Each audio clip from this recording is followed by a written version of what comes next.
third ban. Nocturne, still the respect towards the Vietnamese team, with Maokai and Varus alongside that, which means the first pick going to be the Gwen. The Yasuo is actually an Ayu special. So he has played it before. He played it in playoffs a couple times. So they are giving some respect over to that bot lane Yasuo, not wanting to have to deal with it. Some of these globals obviously still being very highly prioritized, kept on the ban list. Kiaya getting the Gwen though, this was banned out, it felt like non-stop in their series yesterday. Yeah, and also just regionally, this was something that teams did not want to give them when playing against GAM. One of the most banned champions is this Gwen. So it's something that you want to make sure that you respect, and Kiaya locking in, you can see the level of confidence that he has on the pick. Now, we saw this yesterday from BLG, taking the Wukong away from Levi, one of his big comfort picks. Pairing it up with something like an Aurora would give you a very powerful mid-jungle duo in terms of your team fight potential. The Annie, though, a nice combination as well. We saw this exactly from BLG yesterday as a deterrent to the Ahri. But as a combination, it's still very strong. It's a classic sign, but it's a good one. Yep, we're going to be looking for the Annie Wukong. Will we just get the Vi? No, Ahri obviously was played last time, so Vi's coming through. They may actually be the ones to take the Aurora. So interesting, the Aurora was hovered on the other side. They're going to be the ones to grab it now. A lot of engage here for GAM. Clearly, that's the style that they want to play. The Pantheon was the go button so many times for Levi in that game number 1, even just ulting into the middle of the entire enemy team to get those fights started. Vi can obviously accomplish similar things. Oof. The Jax has an answer here, though, for Guigo. He was incredible yesterday in their series against Broken Blade. I felt like he was really showcasing how good he was, taking down Broken Blade in a bunch of different games. And the Jax is one of these things that, yes, you can outscale the Gwen, and it can become really difficult for the Gwen in the side lanes later on. I think that this is a great choice. Guigo really impressed me yesterday. I think in the finals, he really stood out as well domestically. And just giving him an ability to carry, I think is just a better look for FURIA. Not that he can't be a flexible player. We saw him have a good Sion performance yesterday. We know that he's more than happy to play the tanks, but putting him on the Jax, giving him a little bit more agency to be that backline threat. I'm excited to see how he's able to pull it off this time around. The Kalista and the Braum going to be the same bans that we saw in the previous game. The AD carry pool going to be pinched a little bit more, but remember something that we were talking about yesterday. When that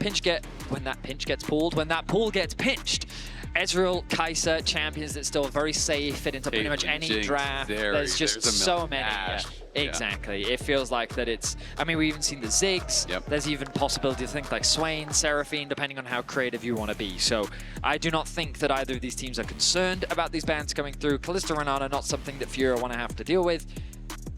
Yeah, it is really interesting to see the Renata being that ban, because generally, at least in NA, oftentimes when you ban the Kalista, that is kind of like banning out the Renata, because that is the pairing that people really like to play with it. I do think Renata can be very effective against dive comps, even outside of just that one pairing, but largely, at least in our region, it's kind of considered like a double ban. I mean, Varus is the other Renata thing, but they also banned the Varus. Yeah, exactly. But clearly they're just saying, the pairings we don't like Renata. We don't like your pairings, and we don't like you either. Yeah, exactly. Alistar going to be taken away. Interesting that GAM have done this twice in a row now, really limiting the engaged supports. Corki LEona now looking like a big pickup for FURIA. Kai'Sa Nautilus could very well just be the response from GAM. Lucian being the hover, though. I do quite like the Lucian locking, not only because it would deny Ayu a big comfort pick for him, but also just because it gives you, I think it synergizes nicely with the sort of mid-game power spike that GAM have started to develop with their composition with both the Vi and the Aurora. Right now they're just flexing through all the different available ADs. It looks like they're going to lock in with the Jhin, giving them a little bit more range and a little bit more safety from that back line. Yeah, both Jhin and Kai'Sa, I think, kind of facilitate dives in different ways. I mean, obviously Kai'Sa becomes part of the dive, whereas Jhin is just kind of creating chaos with the ultimate, opening up as everyone is piling in to really make it difficult for you. Again, really high prio for GAM on these snap engage tools. Last time it was the Rakan and the Pantheon. This time it is the Vi and the Nautilus, as well as the Aurora that can really start fights out. So it is going to be pretty frightening for Ayu it feels like when you're looking at this, he is the clear target in every single fight once again. Like, yeah, you could go for an Annie, but Annie, you spend your spells once, and that's kind of you're done for the team fight. So I do feel like Ayu is going to have his work cut out for him because there's no enchanter, there's not a lot of peel, there is counter engage, but it feels like GAM's going to have their eyes on him in every fight. It's funny because, I mean, we've been playing League a long time, right, Azael? And that's true. And when I see Aurora, to me, she's the modern-day version of Annie. They both just kind of drop their spells once they're done. They both have red hair. Yeah, they both have red hair. And the whole idea is just you drop the combo, and then you kind of just, you don't really have that much impact in the fight. That's not to say that you still can't do damage, of course, but your whole purpose is to just do that giant burst of damage, ideally on a crucial target, and then someone can either finish it off, or you are doing that damage to finish someone off. The crucial target part is the thing that my teammates are missing. They usually just kind of shoot their combo out into nothing. Exactly. Yeah. And also the thing is, the reason why I call Aurora the modern day is she has stealth, she can move around, she can blink, whereas Annie's just got little shields that reflect stuff, you know? I press my E and walk quickly towards you. Now, the one thing I will say about Annie, though, is her passive. That ability to stun is the big difference maker. And that's kind of why, on paper, I do quite like more what we've got from FURIA. I think that their just team-fighting prowess is way easier to execute. Leona, Wukong, Annie as a trio is so straightforward in how you execute the fights. I think about Jax into Gwen on the side lanes, and I do give that small advantage to the Jax just because of how the laning phase and the potential scaling. And so on paper, I am leaning towards FURIA's composition, but in the fights, Levi's demonstrated to me that there is nothing that man is afraid of. Because if his goal is, I will lock down the AD carry, he will go through locked down. Whether his team is behind him or not is another debate. Oh, we've reconnected. We're good. Don't worry, guys. The client never has issues. Never. Never. If it does, it's all in your mind. Guigo establishing his authority. Yeah, definitely asserting dominance there. Gets the bone plating off. As that can be relevant. You know, the bone plating won't be on cooldown. You know, will be on cooldown as that lane does start out. But I tend to agree with you. And FURIA definitely has the ease of execution on their side. Great pick tools for GAM. But the counter engage is very, very powerful from FURIA. So it's, you know, if GAM is diving in and full sending it onto Ayu, well, yes, you might kill him, but the rest of your team might also get cooked for that because you're diving into Tibbers, you're diving into Cyclone, you're diving into a Counter-Strike Jax, who are going to be punishing that follow-up very, very heavily. Regardless of what things look like on paper, I think the reality is that both compositions are set up to fight. And we couldn't really ask for anything else. Both teams, too. Yes. So in Game 1, we saw Artemis and Elio get the better of FURIA's bot lane. Not only did they kill them in the 2 versus 2, they set up beautifully for an early dive, which they executed on flawlessly. We see junglers now taking opposite paths to their Game 1 decision-making, with Tatu starting on his top side, pathing towards bot. Conversely, Levi starting on his bot side as Guigo already getting some nice trades. The Conqueror fully stacked here. Ooh, and a nice response from Kiaya. Yeah, it was going very well for Guigo early on, but the Conqueror is stacking, and if you get hit by that true damage in the center of the snip, it is a ridiculous amount of damage that you are going to be taking. Ayu and JoJo clearly with full control here in the early waves are going to be able to get level 2 and push this forward. Artemis and Elio clearly respecting that. Will's just going to stand back and accept the wave at their tower. And they're going to have to play safe because Levi will be pathing away from them. Emo is going to get some information now on Tatu. Recognize that, hey, jungler is here. And that means that he's going to be pathing towards the bot side of the map. So the risk of a dive is something that Artemis and Elio will have to try and play around. And even the risk of the bounce, right? Because the wave got pushed into their tower, so it's going to bounce and push towards their opponents. That's very true. You know, Ayu and JoJo from that spot can just kind of trim the wave enough so it's pushing out away towards them. And that can put Elio and Artemis in a pretty awkward spot. Kiaya and Guigo, though, just going right at it. Is Kiaya getting Guigo incredibly low here. Does not want to go for a flash or anything. Needs to wait for the snip cooldown. But is not up. And Gigo's just going to have to go back to base very early on here on only 9 CS. He's not going to have too much of a buy. It's a glowing moat and a health potion. And I feel like glowing moat has got to be the saddest buy in the entire game. Like when I go back to base, I'm like, really? That's what I have to buy? It is, it's tough. Certainly is. I mean, the good news for him is that he doesn't have to expend the teleport. Because the wave was already stacked towards him, he will likely lose a few minions underneath the tower, but he's going to have a nice juicy wave to catch, and he's going to have that TP available. In response, though, Kiaya... Oh, he does miss the cannon, so never mind. It's disaster. Yeah, Everything I just said is completely redundant. His lane is over. Ask if they can remake it null jag. Of course, I do exaggerate, but in terms of the early laning phase, good advantage gained for Kiaya in the 1 versus 1. Bit of information gained by Tatu to recognize that the Raptors are gone. On the bot side of the map as well. Considering how much pressure it felt like Artemis was under in the early laning phase, he's doing a good job in the farm department. And I've got to say, Furia's early warding, they are very aggressive at tracking through the river. Both last game and this game. I mean, look at all those wards. It's just kind of this whole line along that bottom river.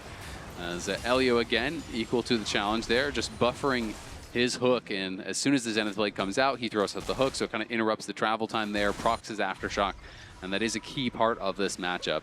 You need to have your Aftershock proc for when you get stunned, if you get stunned by that Leona, or you're just going to take so much damage. Yeah, you'll notice when he does it as well, this small gap gets created, which means that JoJo is actually just slightly out of range to connect the Q as well, which means that he's able to sidestep any more follow-up that Ayu could potentially throw down. But a very quiet early game. Somewhat similar to what we saw in the previous game. Of course, the biggest difference from Game 1 to Game 2 is Artemis and Elio were really driving forward that winning matchup, and they were making good advantages in the isolated lane.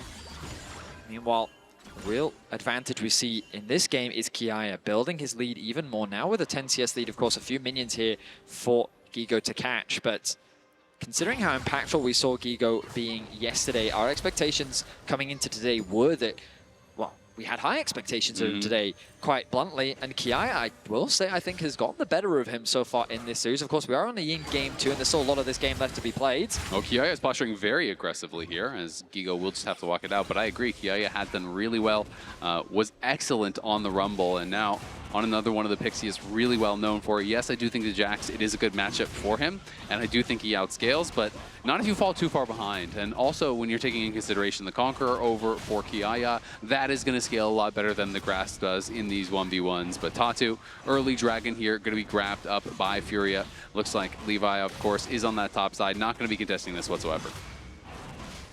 Good awareness, that one ward you'll see on the top side. Spotting him out gives them all the information that they need to secure this objective. Looks like we're not going to see a swap come through from GAM, but we will from FURIA. Oh, they're going to look for the dive. They actually connect, and the needlework did tag him as well. Levi did interrupt that. Guigo trying to be supported here by JoJo, and in comes Ayu as well. Levi's going to flash out, and Levi, does he have the ball breaker? Gets over the wall, but the Zenith Blade follows, and Ayu is there. Flash to follow. The Ignite is ticking. Ayu wants this first blood, and he's going to get it. The swap is well timed from FURIA. Their main goal was to get Guigo out of this matchup because he has been struggling. And Levi was not expecting it. He wasn't prepared for the support in JoJo to be there and to punish them. So it's FURIA that draw first blood here in Game 2. Really well played by JoJo, also connecting the Zenith Blade to follow him over the wall, sets up to be able to chase down and get that kill. And unfortunately for them, yes, Artemis wasn't matched on the swap, but he couldn't push in the wave fast enough to deny. Yeah, and that's exactly it. That if the wave was underneath the tower, they could have gotten a dive, and at the very least, it would have been a 1-for-1. But with no minion wave to play off, Levi is just forced to retreat. You can see that Elio was in the area to potentially assist, but he recognized, no, there's not much that I can do here. Instead, I'm just going to disengage, lose my jungler's life, and see what else we can do on the map. Artemis going to get jumped on there as Guigo has the Sheen. And Artemis realizes, you know what, I don't really want to do anything with that Sheen. Definitely going to have to stay away as he does take a pretty big chunk of damage. Kiaya still just playing in this 1v2 up on the top side, as he's going to be in a bit of a difficult spot. Obviously a lot easier for Guigo in that 1v1 for now, but the swap is going to be matched. You can see that both the Nautilus and this Jhin are heading out towards mid lane, and they are going to actually move Emo down towards bot lane. So pretty interesting. They're just kind of rearranging the entire lane assignments here. The lane assignments are a bit confusing to me. I would imagine that Emo's been sent bot because his TP is going to be up sooner. But to have Kiaya continue to play in this 1 versus 2, I feel like just goes against his best interests. Even if he's not really at risk of being killed, I guess it's just all about grubs, right? They want to keep him on top side because he has no TP, and they really want to fight for grubs. So GAM are going to move their bot lane towards mid, have the duo there, send Emo down towards bot, and they are going to look for a pick now. Tatu could be in some trouble. Pops the Cyclone, uses the clone to try to build some space as he's kiting back towards JoJo and Ayu, and in comes Tutsz. Levi's on the wrong side of town here. The Jhin going to open up to try to assist him, but there's nowhere for Levi to go. He can delay, but I'm not even sure that's beneficial for him as Guigo is just pushing through bot lane. Eventually, Tatu is going to grab the kill. Might even be another plate going the way of Guigo as FURIA looking very strong in these early couple minutes. The playmaking of Levi once again being punished by the bot lane of FURIA.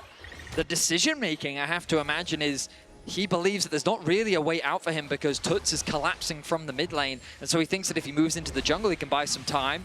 A hook goes wide by Elio, not connecting onto Tatu. Grub's not going to be started off as a TP now comes through from Emo. They clearly do not want to give this up.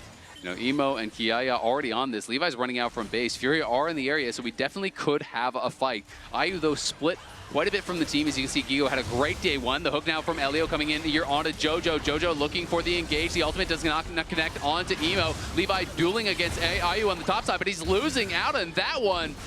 Levi's going to be knocked down. GAM try to force their hand, but it's not a good fight for them. They lose Kiaya and Levi. Things are just quickly falling apart for GAM. A lot of the fights that they're trying to take just don't make any sense, and FURIA is more than happy to punish them. A fight that they tried to force around the grubs. At the very least, they get one, but FURIA still very happy with the outcome. Now a 2K goal lead, and we're just cresting 10 minutes. Yeah, it's definitely looking tough as Guigo getting very aggressive here, getting him very low. The cooldown's going to be coming back up. Will he look for the dive? Goes between worlds, trying to bounce back and forth. Ooh. Nicely played there by Emo. Disrupts the damage coming through from Jax as he looked for the leaf strike there right as he teleported back to the other side of his ult. So we look back at this play, and Levi is here, but again, like, from the offset, it's GAM. Their positioning just isn't ideal. The Jhin is in a position to really contribute. FURIA have 5 members much quicker, and, like, there's not really much of a fight. GAM is just immediately on the retreat. So the fact that it's very easily played by FURIA. Remember that LEona ultimate completely whiffed. They didn't even need it to secure those 2 kills. So they get 2 grubs, they got 2 kills, and they're sitting in a very comfortable spot. Dragon spawning in 15 seconds. The bot lane has now moved, well, they've moved the Corki into mid lane so that he can contest the wave, and they've now got the LEona covering for the Annie in the bot side of the map. So they're nicely set up for the Dragon spawning, well, right now. And Levi is definitely in a tough spot now. 0-3-0 to start this one out. It has been put quite a bit behind. You can see the Triforce going to be done very soon for Tatu. And Levi still working towards his Sundered Sky. Obviously, you will always have the ability to try to still start these fights out, but if you fall too far behind in the Vi, we have all seen these games. It can very quickly turn into just ult into dead over and over and over. The champion doesn't really have any fallback plan. You have to be that engaged. You have to throw yourself in there. And it's just very difficult to do as you fall behind. But thankfully, at least for him, he's kept up his farm really well, so he does have a decent amount of gold still. Emo losing out a bit on the trades in the mid lane as the Dragon going to be started off by Tatu. And as we very much expected, no contest. Oh, he's behind Ayu, and he's going to be looking for him. The Vault Breaker does lock him down, but Ayu is able to just valk back over the wall. He uses the flash as well. So, nice advantage gain. Getting the flash out from the enemy AD carry is always a nice thing to have. Means that any repeat plays means that he's very susceptible. Kiaya now facing Guigo once again. Means that he's back in the matchup that he was winning earlier on. But Guigo, he's gotten himself a kill. He has a lot of experience. I mean, it was Guigo that ended up finding that kill onto Kiaya in the last fight. So he's got to be feeling more confident as JoJo's just here to offer that extra bit of assistance. Plates being secured on the bot side of the map as the lane assignments. I mean, Aurora is hovering around mid. The Jhin is rotated from bot up towards mid at the threat of a dive. And I mean, I feel like we've seen some odd lane assignments coming out from GAM in this game, rather than just moving Kiaya away. As you highlighted, they really wanted Kiaya relevant for the Grubs fight. But I think the consequences of that have now just become very evident, as even the support has a 400 gold lead. Absolutely. I mean, feels like every plate that has gone down on bot side has just been uncontested, and now Guigo even going to get a free plate up on top side. So Things looking really good for FURIA as they're just playing the map much better than GAM. GAM has been trying to stay grouped, trying to find fights, but if you go for those and you don't actually execute on them and get the kills, well, your opponents are just pushing the map, well, they're going to get further and further and further ahead, and that's what's happened so far this game. As FURIA now up over 2,000 gold, has both of the early dragons, 2 of the 3 grubs. They're in an incredible position. Emo is going to look as Tutsz did spell, uses spells on the wave there, and Emo gets a little bit of damage down, but mostly blocked there by Tutsz and retreated back really well. Kind of waiting for the next neutral objective to spawn with the Herald in about 1.5 minutes. GAM, of course, we're off to a good start in game 1. It was really in the team fighting where we saw FURIA finding ways to answer back. They found some great kills around the dragons in particular.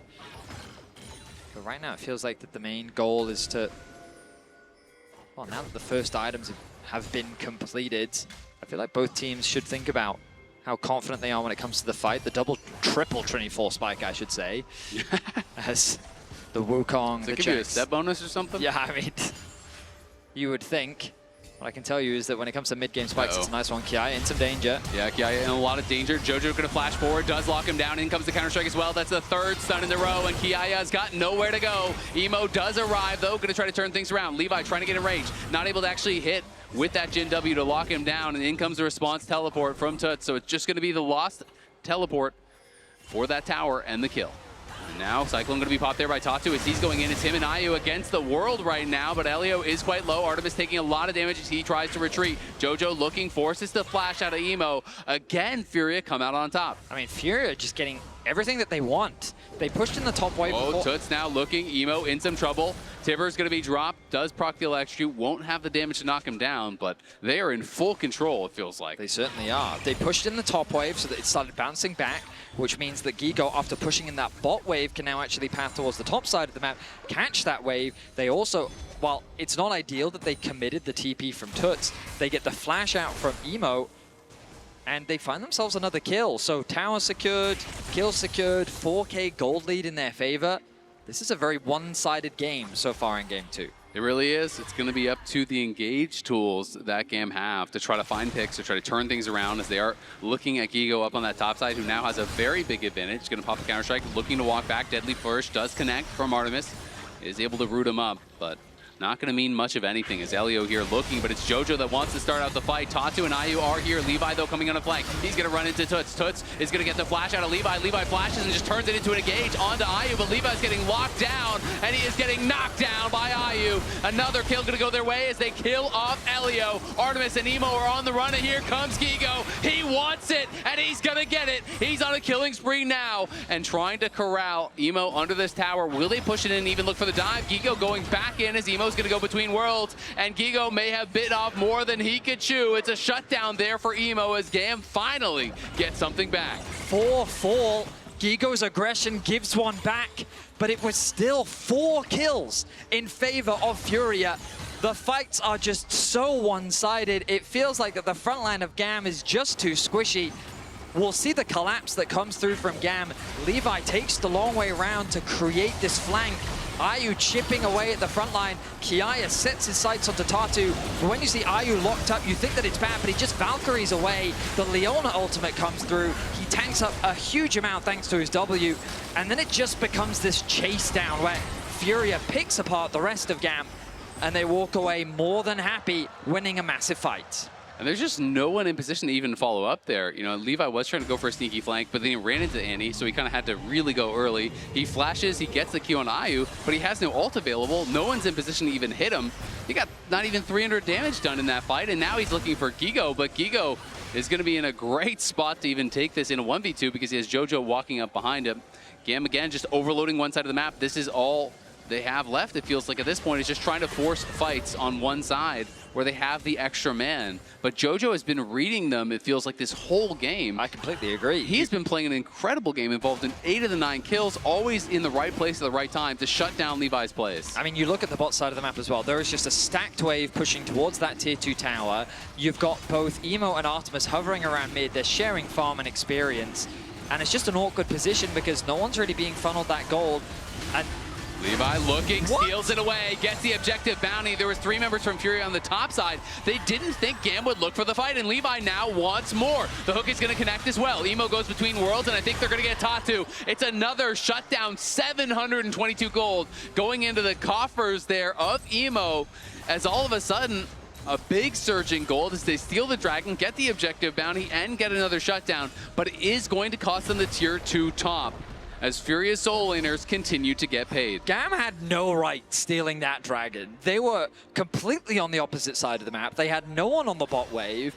It felt like that the vision control was not in their favor at all. And Levi just said, you know what, sure, I'll flip it. He goes over the wall, he gets the steal, and then they actually convert it into a pick as well.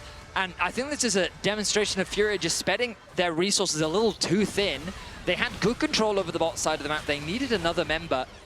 I mean, at least they do make a good choice in just committing to the top side and securing another tower. They still hold on to a very healthy gold lead, but they miss out on Soul Point. And you see in the Coinbase gold grind, this is where Guigo has gotten all of his gold throughout the game, as we're going to see Levi getting locked down, knocked down once again. Who else but JoJo helping to set up the kill for Guigo, who is getting so far ahead. 2.2k individual gold lead now. This is more what we were expecting from him after his incredible performance against Broken Blade. I mean, JoJo, he's 0-0-9. He's been involved in 9 of the 10 kills that FURIA have been able to find.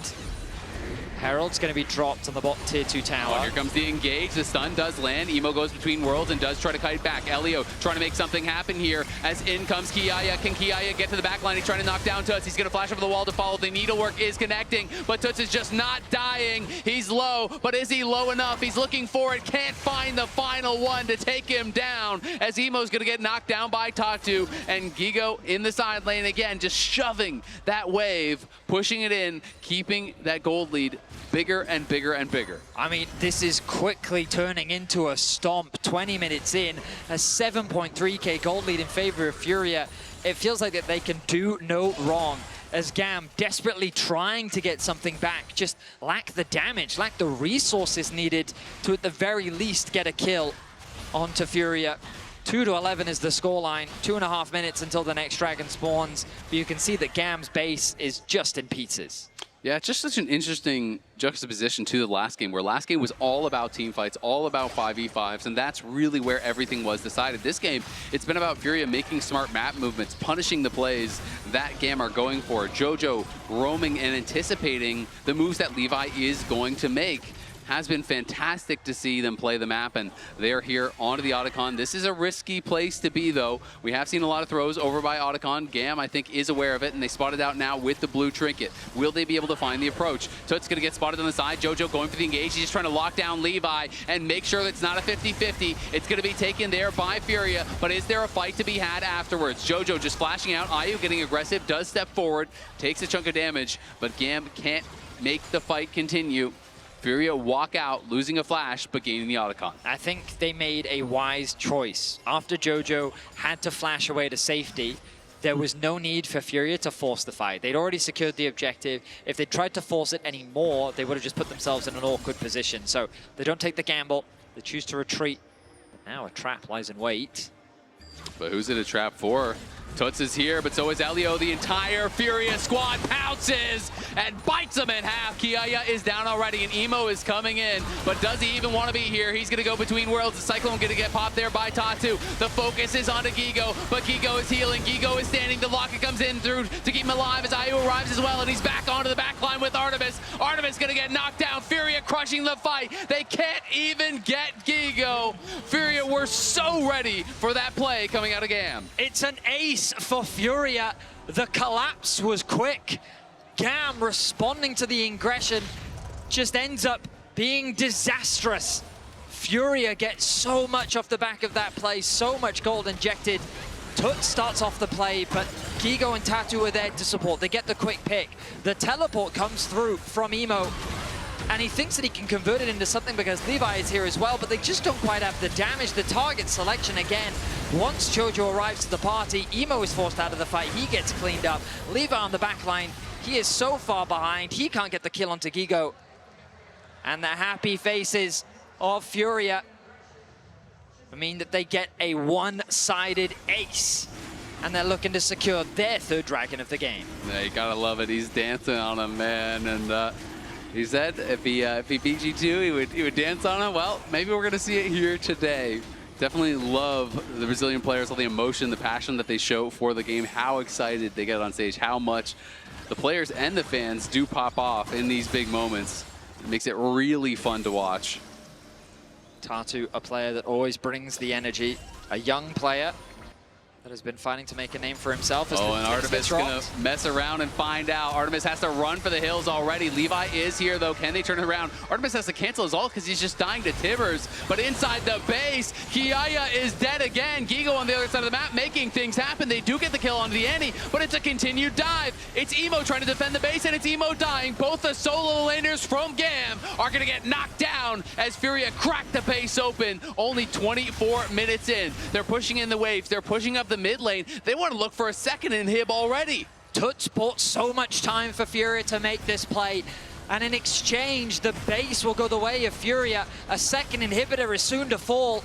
They have the minions in the bot wave. I think trying to end this game is quite ambitious, and I think they'll make the wise choice to disengage. FURIA gets so much in exchange for their mid laner.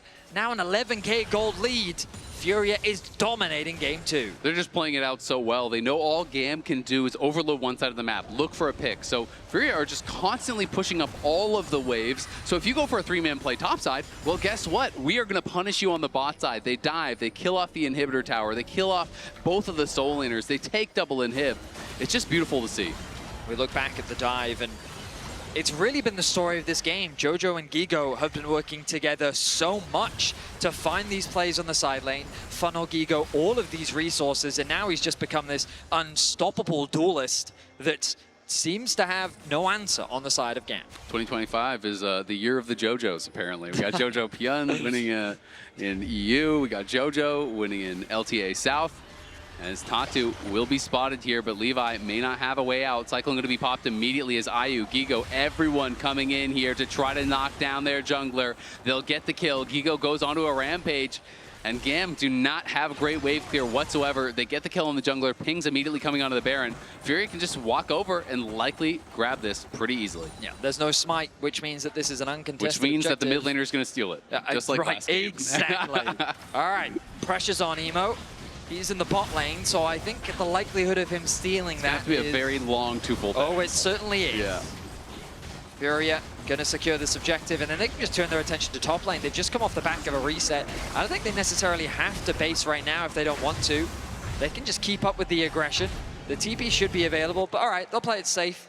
They'll likely concede the bot tower, and objective bounty will go the way of GAM, but with the goal difference like this, really you're just thinking about game 3. This will likely equalize the series.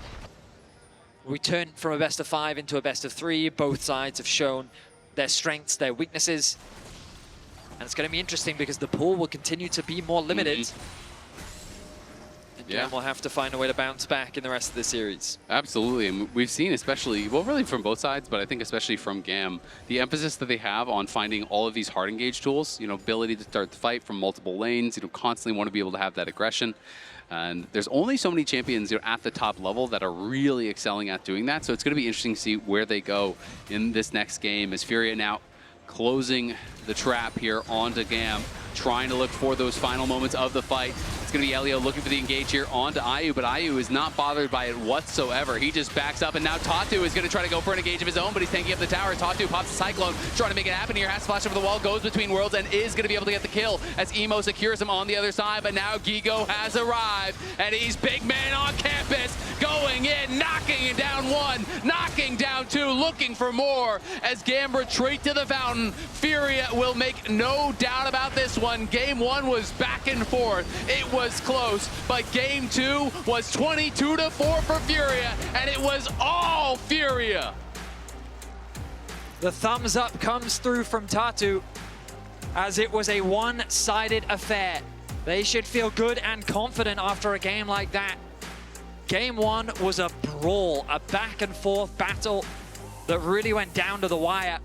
But in game 2, FURIA looked calm, composed, calculated. They controlled the map well. That initial swap is where they really started to build those advantages, punishing Levi.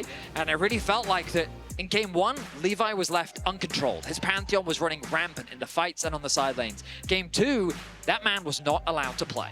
Not at all. Let's head on over to the analyst desk to break that one down.